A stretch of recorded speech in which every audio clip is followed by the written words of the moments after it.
It seems to me, in my 57 years of being on this planet, that free speech has never been under more ferocious attack, not in places you would expect, like authoritarian regimes, but actually in democracies. I never thought I'd come to a day in my lifetime where people were literally being fired or in some cases imprisoned for expressing honestly held opinions, even if I find those opinions grotesquely wrong or offensive. You know, it's worse than that. People underestimate the significance of this because it isn't, we're not having a fight about who has the right to speak freely.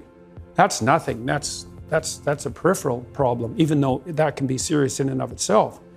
We're having a fight about whether or not your claim that free speech exists is nothing but a masquerade for your willingness to dominate and use power. And so if I was taking that tack, I'd say, it's all well and good for you to speak about free speech, but look, you're white and you're middle class and you're British and you're privileged, and you have this theory about free speech that your ancestors derived, but the only reason they ever derived that to begin with is so they could exercise their power. There's no such thing as free speech. That's just a lie to mask a power claim.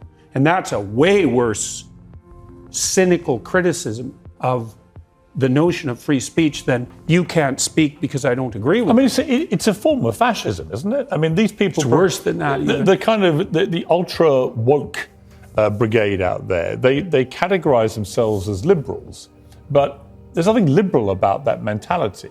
When you have a cancel culture, which is driven by, if you don't agree with what I say, you're going to get shamed, vilified, cancelled, fired, maybe even imprisoned. That is actually what fascist regimes do to people, to their populace. Yeah, but the fascists are more straightforward about it because they basically come out and say something like, shut up or we'll beat you. Right. Whereas the compassionate types, who are narcissistic compassionate types, they come out and say, well, we're really trying to save the world, and we're acting in everyone's best interest, and we think it would be better if you should just, regulate what you say. Because if you don't, you're not a good person. And so it's much more, I'd take the fascist bully over the compassionate narcissist anytime. They're way more straightforward.